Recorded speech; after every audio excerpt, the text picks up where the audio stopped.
ഈ ഒരു സംഭവത്തിൽ സമ്മതിക്കാം, ഇവരല്ലാണ്ട് മറ്റാര് എന്താന്നല്ലേ ഒന്ന് കേട്ടോക്കി. ഞാൻ സുധാകരനെ ചെറ്റ എന്ന് വിളിക്കണം നിങ്ങൾ ആഗ്രഹിച്ചിരുന്നു, പക്ഷെ ഞാൻ വിളിച്ചിട്ടില്ല.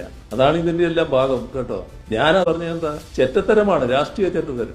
ഈ ചെറ്റത്തരം എന്ന വാക്ക് എപ്പോഴാണ് ഇത്രമാത്രം അശ്ലീലമായി മാറിയത്, അല്ലെങ്കിൽ അൺപാർലമെന്ററി ആയത് എനിക്ക് മനസ്സിലാകുന്നില്ല. ഞാൻ വളരെ കാലമായി പറഞ്ഞുകൊണ്ടിരിക്കുന്ന ഒരു വാചകമുണ്ട് നിങ്ങളുടെ മുമ്പിലും. നികൃഷ്ടജീവി കുലംകുത്തിക്ക് ശേഷം ചെറ്റത്തരവും അൺപാർലമെന്ററിയാണ്. അത് എല്ലാം ഇവിടെ ആക്കിയിട്ടുണ്ട്. ഇനി എന്താ വേണ്ട? ഇതുപോലെ പല ആർക്കും കഴിയും കേരള രാഷ്ട്രീയത്തിൽ. അൺപാർലമെന്ററിന്ന് പാർലമെന്ററി ആക്കാനുള്ള ഇവരുടെ മികവ് അത് വേറെ ആർക്കുണ്ട്?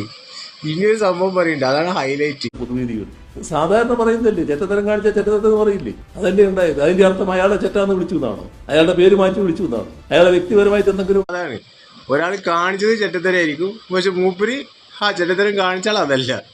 ഇപ്പം മനസ്സിലായി ലോജിക്ക്. ഇവരല്ലാണ്ട് മറ്റാര് നിങ്ങൾ എച്ചിത്തരം കാണിച്ചു എന്ന് പറഞ്ഞാൽ നിങ്ങൾ എച്ചല്ല, നിങ്ങൾ തെണ്ടിത്തരം കാണിച്ചു പറഞ്ഞാൽ നിങ്ങൾ തെണ്ടിയല്ല. അതാണ് ലോജിക്ക്. ഇപ്പം മനസ്സിലായോ?